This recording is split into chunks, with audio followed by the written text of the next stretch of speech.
সে ছিল ছোট্ট একটা মেয়ে, যার স্বপ্ন ছিল সুখে সংসার করা, পড়াশোনা করা আর ভালো মানুষের সাথে বাঁচা।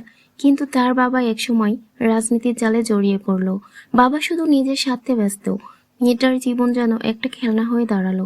এই গল্পে আমার মতো অনেক মেয়ের জীবন হতে পারে, যারা বাবার রাজনীতির কারণে হারিয়েছে নিজের কদর, নিজের মর্যাদা। সন্ধ্যা হয়ে এসেছে। কাঁচা রাস্তায় ধুলো উড়িয়ে একটা মাইক্রোবাস এসে থেমে গেল আমাদের গ্রামের ঠিক মাঝখানে। মাইক্রোবাস থেকে নামলেন তিনজন মানুষ।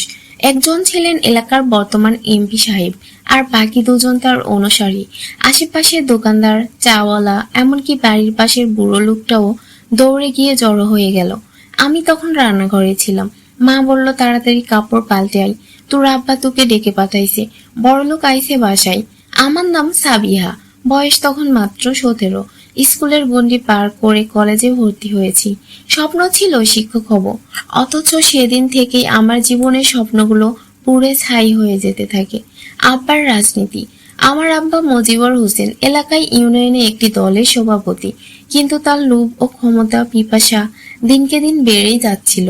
কিন্তু সবসময় বলতেন, এই রাজনীতির মধ্যে থাকলে টাকা পয়সা আসবেই, শুধু দরকার নেতাদের খুশি রাখা। আমি বুঝতাম না সেই খুশি মানে কি। মা শুধু বলতেন, বাবা যা বলে শোন, না হলে সংসার চলবে না। সেদিন বিকেলে আব্বা বলল, তুই একটু উপরে যা, মেয়েদের ঘরে, এমপি সাহেব একটু বিশ্রাম নেবে। আমি অবাক হয়ে বললাম, কিন্তু আব্বা, আমি তো ওনার সামনে কখনো যাইনি। চুপ কর, যা বলছি কর, সংসার আমি চালাই, তুই না। ঘরের দরজা বন্ধ হলো। সেই এমপি সাহেব তার মোটা গলায় বললেন, তুই সাবিহা না? খুব নাম শুনেছি তোর, হা হা হা। আমি ভয়ে ঠান্ডা হয়ে গেলাম। আমি জানতাম না কি করব। তিনি আমার দিকে এগিয়ে এলেন। আমি কাঁপতে লাগলাম, চোখ দিয়ে পানি পড়ছিল, মুখ দিয়ে শব্দ বের হচ্ছিল না। আমার সম্মান, আমার স্বপ্ন, আমার জীবনের প্রথম স্বপ্নটা সেদিন ওখানেই মরে গেল। বাইরে দাঁড়িয়ে ছিল আব্বা। আমি ঘর থেকে বের হয়ে এলাম, চোখ ফুলে গেছে, কিন্তু আব্বা যেন কিছুই দেখলো না, বরং খুশি মনে বলল, দেখবি রে, আগামী নির্বাচনে এমপি সাহেব তোর আব্বারে থামাই রাখতে পারবে না, আর তুইও নেতা নেত্রীর মতো থাকবি একদিন। আমি চিৎকার করে কাঁদতে চেয়েছিলাম, কিন্তু সে সাহস আমার ছিল না। মায়ের নীরবতা। রাতে মা জিজ্ঞেস করলো, কি করলো তোরা ঘরে? আমি কিছু বললাম না, শুধু কাঁদলাম। মা তখন বলল, বুঝি তুই অনেক কষ্টে আছিস, কিন্তু এই সংসারটা চালাতে হইলে অনেক কিছু মেনে নিতে হয়। আমি চিৎকার করে বলতে চেয়েছিলাম, তুমি মা হয়ে কথা বলো, তুমি কেন আমায় বাঁচাও না?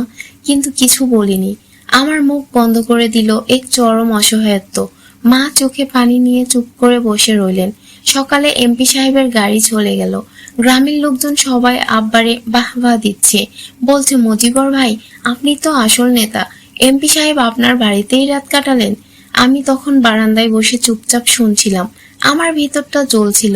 সেই আগুন কোনোদিন নিভবে না জানি, কিন্তু গল্প এখানেই শেষ নয়। শুরু হলো নিয়মিত বিকৃতি। এরপর একে একে আরো নেতা, আরো বড় লোক, আরো রাজনৈতিক দালাল আসতে লাগলো আমাদের বাড়িতে। প্রতিবারই আব্বা আমাকে সাজিয়ে গুছিয়ে দিত ঘরের ভিতর। প্রতিবার আমার শরীরটা মরে যেত, প্রতিবার আমার আত্মাটা খান খান হয়ে যেত। অথচ আব্বা বলতো, তুই আমার জন্য গর্ব, এত বড় বড় লোক তোর জন্য আসতেছে। একদিন আমি বললাম, আমি বাঁচতে চাই আব্বা, আমাকে অন্য কোথাও পাঠিয়ে দাও। তিনি রেগে গিয়ে বললেন, তোরে বড় চাকরি দিব, একটা এনজিওতে ঢুকাবো, কিন্তু আগে আমার স্বার্থ পূর্ণ কর। আমি আর মানুষের মুখোমুখি হতে পারতাম না। কলেজে যেতাম, কিন্তু মন পড়ে থাকতো অন্য কোথাও। আমার বান্ধবীরা জানতে চাইতো, তোর চোখে সবসময় পানি কেন? আমি হাসতাম, মিথ্যে হাসি, কিন্তু ভিতরে আমি মরতে মরতে বেঁচেছিলাম। পরিচিত এক নতুন ছায়া ঠিক তখনই আমার জীবনে আসলো। একজন, নাম তার রুহুল। সে ছিল আমার কলেজেরই একজন শিক্ষক, একজন ভালো মানুষ। তিনি একদিন ক্লাস শেষে আমাকে বললেন, তুমি অনেক চুপচাপ, কিছু সমস্যা আছে? আমি হেসে বলেছিলাম, না স্যার, আমি ভালো আছি। কিন্তু তিনি বুঝেছিলেন কিছু একটা ঠিক নেই। তিনি ধীরে ধীরে আমার পাশে দাঁড়াতে শুরু করলেন, আমার প্রতি একটা দায়িত্ববোধ দেখালেন। কিন্তু আমিও জানতাম আমার জীবন এমন এক গভীরে ঢুকেছে যেখান থেকে আলো ফিরে আসে না। রুহুল স্যার আমার দিকে যে চোখে তাকাতেন তাতে করুণা ছিল, ভালোবাসা ছিল, আর একটা জিনিস খুবই স্পষ্ট ছিল, মায়া। স্যার আমাকে মাঝে মাঝে বই দিতেন, বলতেন এই বইগুলো তোমার মতো মেয়েদের জন্য, নিজেকে ছোট ভেবো না। একদিন আমি ক্লাস শেষে বাইরে দাঁড়িয়ে কাঁদছিলাম। রুহুল স্যার এসে বললেন, তুমি আমাকে বিশ্বাস করো সাবিহা, আমি চাই তুমি অন্তত একজনের কাছে সব খুলে বলো। সেদিন আমি বলেছিলাম, আপনি চাইলে আমি বলবো স্যার, কিন্তু প্লিজ আমাকে দয়া করে বিচার করবেন না। সব বলার সাহস। সেদিন বিকেলটা আমার জীবনের মোড় ঘোরানোর বিকেল। কলেজের লাইব্রেরির পিছনে ছোট্ট একটা ঘরে বসে আমি আর স্যার বসেছিলাম। জানালার ওপাশে সূর্য ডুবে যাচ্ছিল। আমি বলতে শুরু করলাম। প্রথমে গলা কাঁপছিল, তারপর কান্নায় ভেঙে পড়লাম। আব্বা কিভাবে নেতাদের কাছে আমাকে পাঠাতো, কিভাবে মা কিছু বলতে পারতো না, আর কিভাবে আমি প্রতি রাতে নিজের শরীরটাকে ঘৃণা করতাম, সব বললাম। রুহুল স্যার চুপচাপ শুনলেন, তার চোখে জল। তিনি বললেন, তুমি এখনো বেঁচে আছো, এটাই তোমার সাহস। এই সমাজের মূলে পছন্দ হয়েছে সাবিয়া। আর তোমার আব্বা, তিনি বাবা না, তিনি একজন ব্যবসায়ী, নিজের মেয়ের শরীর নিয়ে ক্ষমতার সিঁড়ি বানাচ্ছে। আমি বললাম, স্যার আমি পালিয়ে যেতে চাই, কোথাও যেখানে কেউ আমাকে চিনবে না। আমি আর পারছি না। তিনি একটু সময় নিয়ে বললেন, তুমি কোথাও পালাবে না, এবার সময় এসেছে দাঁড়াবার। তুমি এই অন্যায়ের সাক্ষী, আর তুমি একদিন এই সমাজে আলো জ্বালাবে। আব্বার নতুন পরিকল্পনা। বাড়িতে ফিরে দেখি আব্বা খুশি মনে বসে আছেন। বললেন, এইবার তুই পুরো মন্ত্রী পর্যালয়ের লোকের কাছে যাবি, সামনে নির্বাচনের আগে আমার লিস্টে নাম উঠবে। আমি বললাম, আমি যাব না, এবার না। আব্বা চোখ লাল করে উঠল, তুই পাগল হয়েছিস? আমার সব হিসাব খারাপ করে দিবি? সংসার চলবে কিভাবে? আমি চুপচাপ বললাম, সংসার চলবে না এই নোংরা পথে। তুমি বাবার দায়িত্ব পালন করো, দালালির না। আব্বা থমকে গেল, কিছুক্ষণ চুপচাপ থেকে বলল, তুই কি কাউরে কিছু বলছিস? আমি বললাম, হ্যাঁ বলেছি, একজন আছে যিনি আমায় বাঁচাতে চায়। আমি মামলা করব যদি আবার কেউ আসে। আব্বা তখন চিৎকার করলো, তুই আমার বিরুদ্ধে মামলা করবি? তুই তো আমার রক্ত। আমি উত্তর দিলাম, আমি তোমার রক্ত, কিন্তু আমি মানুষও, আমি কোনো পণ্য না। রুহুল স্যারের প্রস্তাব। পরদিন স্যার বললেন, আমরা শহরের এক সাংবাদিকের সাথে যোগাযোগ করব, সে মানবাধিকার নিয়ে কাজ করে, তুমি চাইলে গোপনে সাক্ষাৎ করতে পারো। আমি ভয় পেয়ে বললাম, আমার আব্বা যদি জানে? তিনি শান্তভাবে বললেন, আমি আছি তোমার পাশে। আমরা 3 দিন পর শহরের এক হোটেলের কনফারেন্স রুমে গিয়ে সেই সাংবাদিকের সাথে দেখা করলাম। তিনি গভীর মনোযোগ দিয়ে আমার কথা শুনলেন। বললেন, তুমি শুধু একজন ভিকটিম না, তুমি এই যুগের প্রতিবাদী মুখ। যদি তুমি চাও, আমরা তোমার পরিচয় গোপন রেখে বিষয়টা প্রকাশ করব এবং পুলিশের সাথেও কথা বলবো।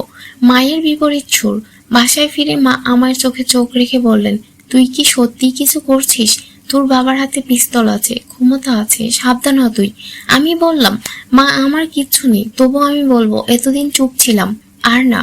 মা চোখের জল মুছতে মুছতে বললেন, আমি ছোটবেলায় ঠিক এমন করেই তোমার নানার বাড়ি থেকে তোমার আব্বার কাছে আসি। তখনও সে ক্ষমতার জন্য মানুষকে ব্যবহার করত। আমি স্তব্ধ হয়ে গেলাম। প্রথম প্রতিবাদী চিহ্ন।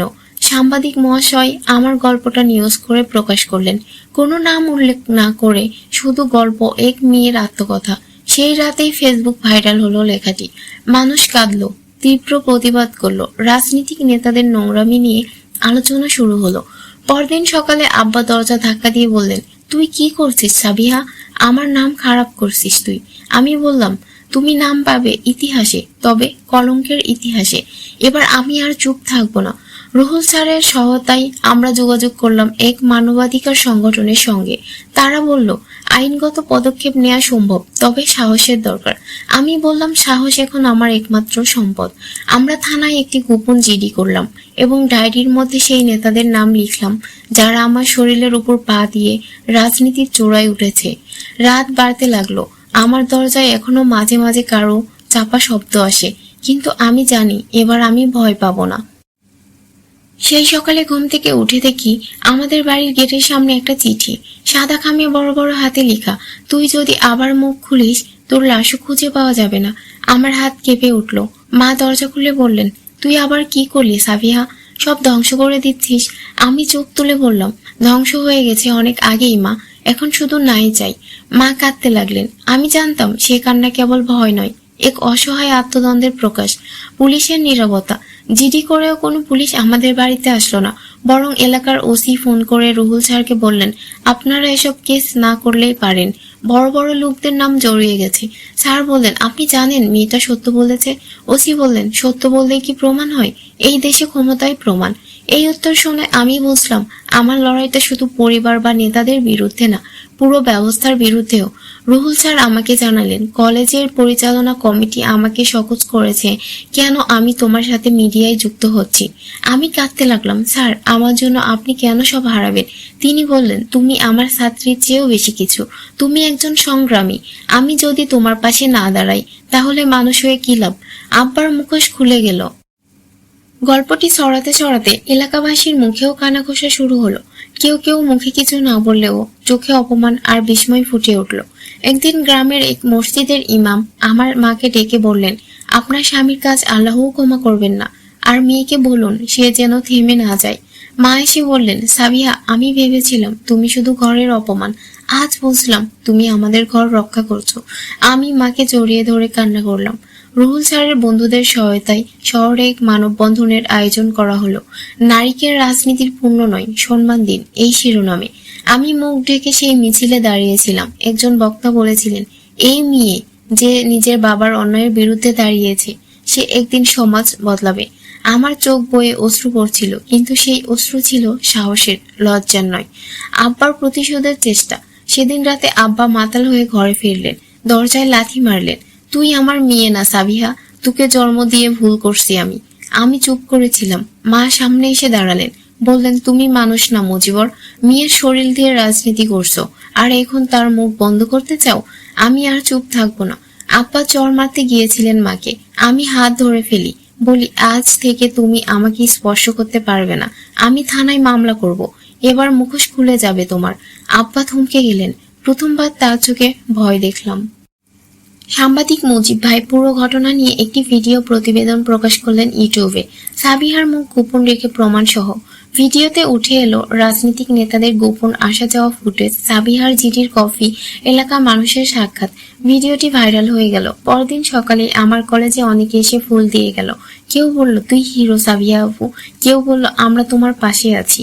কিন্তু কিছু লোক আবার চুপচাপ রাস্তায় দাঁড়িয়েছিল, চোখে ঘৃণা, ঠোঁটে কটু হাসি। রুহুল স্যারের বদলি, তবে সেই ভালোবাসার মধ্যে বিষ ছিল। পরদিন জেলা শিক্ষা অফিস থেকে চিঠি এলো, রুহুল স্যারকে বদলি করা হয়েছে পার্বত্য চট্টগ্রামে। আমি ছুটে গিয়ে বললাম, আপনাকে কেন স্যার? আপনি তো শুধু পাশে ছিলেন। তিনি বললেন, কারণ আমি অন্যায়ের পাশে থাকিনি।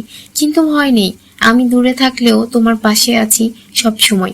মানবাধিকার সংগঠনগুলো আমার গল্প নিয়ে ঢাকায় একটি বড় কনফারেন্সের আয়োজন করলো।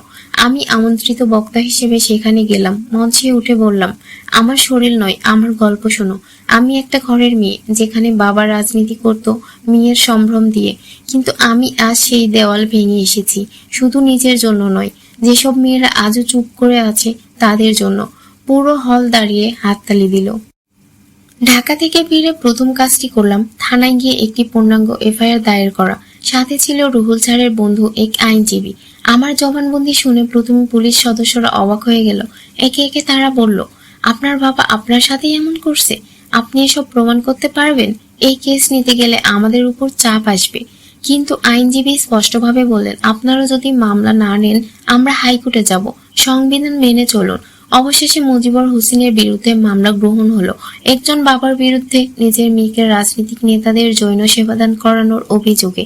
গ্রেপ্তারের দিন পরের দিন সকাল 7টায় পুলিশের একটি টিম এসে আব্বাকে গ্রেপ্তার করলো। আব্বা তখন ঘুমিয়েছিলেন। গ্রেপ্তারের সময় চিৎকার করে বললেন, আমি এলাকার নেতা, তোরা জানিস আমি কে? পুলিশ অফিসার শান্তভাবে বললেন, আজ আপনি শুধু একজন আসামি। গ্রাম জুড়ে হইচই পড়ে গেল। কেউ কেউ বলল, মেয়ে বাবারে জেলে দিছে, লজ্জা। আবার অনেকে বলল, যে বাবার শরীরের উপরে রাজনীতি সে বাবা না, জানোয়ার। আমি জানালার পাশে দাঁড়িয়ে দেখছিলাম আমার জীবনের সবচেয়ে কঠিন মুহূর্ত। বুকের ভিতর কাঁপছিল, কিন্তু মুখে ছিল স্থিরতা। আব্বা চলে যাওয়ার পর মা চুপ করে বসে রইলেন। কিছুক্ষণ পরে হঠাৎ বললেন, আমি জানতাম একদিন এমন হবে। আমি অনেকবার থামাতে চেয়েছি, পারিনি। আমি বললাম, তুমি মা হয়ে পাশে থাকোনি, তাও বুঝি, কিন্তু আজ যদি তুমি আমার পাশে থাকো, আমি আর একা নয়। আমার মা হাত ধরলেন। সেই প্রথমবার আমরা মা মেয়ের হয়ে সত্যিকারের বন্ধন পেলাম। সমাজের আসল মুখ। গ্রামের মানুষগুলো মুখে কিছু বলে না, কিন্তু পিছনে বিষ ছুড়ে দেয়। একদিন কলেজে যাওয়ার পথে এক মহিলা বলল, মেয়ে এত ভালো হইলে নিজের বাবারে জেলে দেয়। আমি থেমে বললাম, আপনি হয়তো মেয়েকে পণ্য বানানোর ব্যথা বুঝবেন না, একদিন বুঝবেন যখন নিজের ঘরে আগুন লাগবে। আমার কণ্ঠে এত জোর ছিল, মহিলাটি চুপ করে গিয়েছিল। আদালতের প্রথম দিন। আদালতে আমি প্রথম সাক্ষী হিসেবে দাঁড়ালাম। বিচারক জিজ্ঞেস করলেন, আপনি কি নিশ্চিত আপনার অভিযোগ সত্য? আমি বললাম, আমি আদালতের সম্মুখে শপথ করে বলছি, আমার বাবা নিঃস্বার্থে আমাকে রাজনীতির খুঁটির নিচে ঠেলে দিয়েছিলেন। আব্বার উকিল বললেন, এ মেয়ে মিথ্যাবাদী, বড়লোক হবার লোভে বাবার বিরুদ্ধে মামলা করেছে। আমি বললাম, বড়লোক না হয়ে বাঁচাটাই আমার স্বপ্ন। আমার শরীর দিয়ে কেউ আর রাজনীতি করবে না। রুহুল স্যারের চিঠি। স্যার তখন দূরে বদলি হলেও প্রতি সপ্তাহে একটা করে চিঠি পাঠাতেন। এক চিঠিতে তিনি লিখেছিলেন, সাবিহা, তুমি এখনো পাহাড়ের চূড়ায় উঠোনি, কিন্তু নিচে নেমে যাওয়ার ভয় পার করে ফেলেছ। তুমি যদি আজ হেরে যাও, তাহলে হাজার মেয়ের কণ্ঠ চিরতরে স্তব্ধ হয়ে যাবে। এগিয়ে যাও, আমি দূরে থেকেও তোমার পাশে। আমি সে চিঠি বুকের কাছে চেপে ধরেছিলাম। আমার সাহস যেন দ্বিগুণ হয়ে গেল। মিডিয়া ও আন্দোলন। একাধিক টিভি চ্যানেল আমার গল্প নিয়ে রিপোর্ট করলো। প্রতিবাদে বিশ্ববিদ্যালয়ের শিক্ষার্থীরা ব্যানার ধরল, আমরা সবাই সাবিহা। সামাজিক মাধ্যমে ঝড় তুললো। অনেক নারী আমাকে ইনবক্সে লিখলো, আপুর মতো সাহস কই পাই? আপু, আপনি যেন আমাদের মেয়ে হয়ে থাকেন। কিন্তু এর মাঝেই হুমকি আসতে লাগলো আবার। নতুন বিপদ, রাজনৈতিক চাপ। এক রাতে আইনজীবীর বাসায় অজ্ঞাতনামা কিছু লোক ঢোকার চেষ্টা করছিল। পরে জানা গেল স্থানীয় এমপি সাহেবের লোকজন মামলা তুলে নিতে চাপ দিচ্ছে। আমাদের কাছে স্পষ্ট হলো, এই লড়াই শুধু পরিবারের না, গোটা রাজনৈতিক সিস্টেমের বিরুদ্ধে। আইনজীবী বললেন, এই মামলা যদি একবার প্রমাণ হয়, তাহলে বহু নেতার মুখোশ খুলে যাবে। আমি বললাম, তাই তো তারা চাই আমাকে থামাতে, কিন্তু আমি থামবো না। আব্বার আদালতের মুখোমুখি সেশন। পরবর্তী শুনানিতে আমার আব্বা আমাকে দেখেই চিৎকার করলো, তুই আমার মেয়ে না, আমি তোর নামে অস্বীকৃতি দিচ্ছি। বিচারক থামিয়ে দিয়ে বললেন, আপনার মেয়ে কি করেছে তা তো জাতি দেখেছে, আপনি কি করেছেন এখন তা জাতি জানবে। আব্বা তখন কেঁদে ফেললেন, আর আমি প্রথমবার মনে করলাম এই কান্না যন্ত্রণা নয়, ভয়ের। রায়ের আগের রাতটা যেন বেঁচে থাকার সবচেয়ে ভারী রাত ছিল। ঘরের জানালা দিয়ে বাইরে তাকিয়ে থাকছিলাম। মনে হচ্ছিল আজ যদি আমি হেরে যাই, তাহলে শুধু আমি না, হেরে যাবে হাজার মেয়ের লড়াই। মা এসে চুপচাপ আমার পাশে বসলেন, বললেন, তুই আজ যা করছিস তাতে আমি গর্বিত। তোর বাবার বিচার না হলেও তুই নাইকে বাঁচিয়ে রাখবি। আমি জবাবে শুধু বলেছিলাম, তুমি পাশে আছো বলেই আজ আমি এতদূর এসেছি মা। আদালতের রায়ের দিন। আদালতে তিল ধারণের জায়গা ছিল না। সাংবাদিক, মানবাধিকার কর্মী, ছাত্র, এমনকি বিদেশি মিডিয়ার প্রতিনিধি পর্যন্ত উপস্থিত। বিচারক রায় পড়তে শুরু করলেন। এই মামলায় আমরা দেখেছি একজন বাবা নিজের মেয়েকে ব্যবহার করেছেন নিজের রাজনৈতিক উদ্দেশ্যে। এটি শুধু পিতৃত্বের অপমান নয়, সমাজের নারীকেও অপমান করা হয়েছে। বিচারক রায় ঘোষণা করলেন, মুজিবুর হোসেনকে 15 বছরের সশ্রম কারাদণ্ড দেওয়া হলো। পাশাপাশি ঘটনায় জড়িত 3 জন রাজনৈতিক নেতার নাম প্রকাশ করে পৃথক তদন্তের নির্দেশ দেওয়া হয়। আদালত জুড়ে নীরবতা। তারপর মুহূর্তের করতালিতে ভরে গেল কক্ষ। কেউ বলল, এই রায় শুধু এক মেয়ের না, পুরো দেশের মেয়ের জন্য। আব্বাকে যখন হাতকড়া পরিয়ে বের করা হচ্ছিল, আমি গিয়ে সামনে দাঁড়ালাম। তিনি চোখ তুলে তাকালেন। এক সময় যিনি আমায় শাসন করতেন, তিনি এখন ভেঙে পড়া এক লোক। আমি বললাম, তুমি আমার জন্মদাতা হতে পারো, কিন্তু একজন বাবা হয়ে ওঠো নয়। আজ থেকে আমি নিজেই আমার অভিভাবক। তিনি কোনো জবাব দিলেন না, শুধু মাথা নিচু করে চলে গেলেন। নেতাদের মুখোশ উন্মোচন। আদালতের রায়ের ভিত্তিতে তদন্ত শুরু হলো। সাবিহার দেওয়া নাম অনুযায়ী অনুসন্ধানে বেরিয়ে এলো, এক জেলা পরিষদের চেয়ারম্যান সাবিয়াকে একাধিকবার ডেকেছিলেন তার সরকারি বাংলোতে। এক মন্ত্রীর ব্যক্তিগত সহকারী সেই ঘটনার ভিডিও ধারণ করতেন ব্ল্যাকমেইলের জন্য। স্থানীয় এমপি সাই দিয়েছিলেন পুরো প্রতিক্রিয়ার। এই তথ্যগুলো প্রকাশ পেতে রাজনীতির ভিত কেঁপে উঠল। কয়েকজন নেতা দল থেকে বহিষ্কৃত হলো। দেশ জুড়ে আলোচনায় উঠে এলো এক বাক্য, সাবিহা বদলে দিয়েছে আমাদের চোখের দৃষ্টিভঙ্গি। আমি আর আগের মতো গ্রামে ফিরিনি। ঢাকায় এক মানবাধিকার সংগঠনে কাজ শুরু করছিলাম, আলোর পথ নামে একটি সংগঠনের মাধ্যমে। আমার কাজ ছিল প্রতিবাদী মেয়েদের আইনি সাহায্য, কাউন্সেলিং আর মিডিয়ার মাধ্যমে তাদের গল্প ছড়িয়ে দেওয়া। সপ্তাহে একদিন আমার কলেজেও যাই, ছাত্রীদের সামনে দাঁড়িয়ে বলি, তোমাদের শরীর তোমাদের ইচ্ছায় চলবে, কারো আদেশে নয়, ভয় পেও না, কথা বলো। রুহুল স্যারের শেষ চিঠি। বছর ঘুরে এলো। একদিন ডাকঘরে এলো একটি ছোট খাম। খুলে দেখি রুহুল স্যারের হাতের লেখা, সাবিহা, তুমি তো আমার ছাত্রী ছিলে, কিন্তু আজ তুমি আমার শিক্ষক। তোমার সাহস, ত্যাগ, প্রতিবাদ আমাকে নতুন করে বাঁচতে শিখিয়েছে। আমি ফিরে আসছি, তবে এবার তোমার পাশে কর্মী হয়ে। চিঠির শেষে লেখা ছিল, যে আলো একবার জ্বলে ওঠে তাকে আর নিভিয়ে রাখা যায় না। আমি কেঁদেছিলাম, কিন্তু সে কান্না ছিল বিজয়ের মুক্তির। প্রায় 2 বছর পর গ্রামে ফিরলাম। সেই পথ, সেই গাছপালা, সবই এক, কিন্তু আমার চোখে বদলে গেছে। মানুষজন চুপ করে তাকিয়েছিল। অনেকেই কাঁপা গলায় বলল, তুই সাহস দেখাইছিস আপা। আমরা তো অনেকেই ভাবতে পারিনি কেউ বাবার বিরুদ্ধে এমন দাঁড়াতে পারে। আমি বললাম, আমি বাবার বিরুদ্ধে না, অন্যায়ের বিরুদ্ধে দাঁড়িয়েছি। শেষ কথাগুলো একদিন রাতে বারান্দায় বসে আকাশের দিকে তাকিয়ে ভাবছিলাম, আমার গল্পটা শুধু কান্নার না, পরিবর্তনের। আমি হয়তো সমাজের চিহ্নিত হয়েছি অনেকের চোখে অন্যরকম হিসেবে, কিন্তু আজ আমি জানি আমি নিজের জন্য লড়েছি, অন্যদের জন্য পথ খুলেছি। আর সবচেয়ে বড় কথা, আমি নিজেকে হারাইনি। আমার জীবনে এখনো কঠিন পথ, কখনো পাথরে, কিন্তু আমি জানি আমি নত হব না আর কখনো। বাবার রাজনীতির ছায়ায় কষ্টে কাটে আমার দিন। স্বপ্নগুলো হারায় তারা, রঙিন হয়ে সব বিন।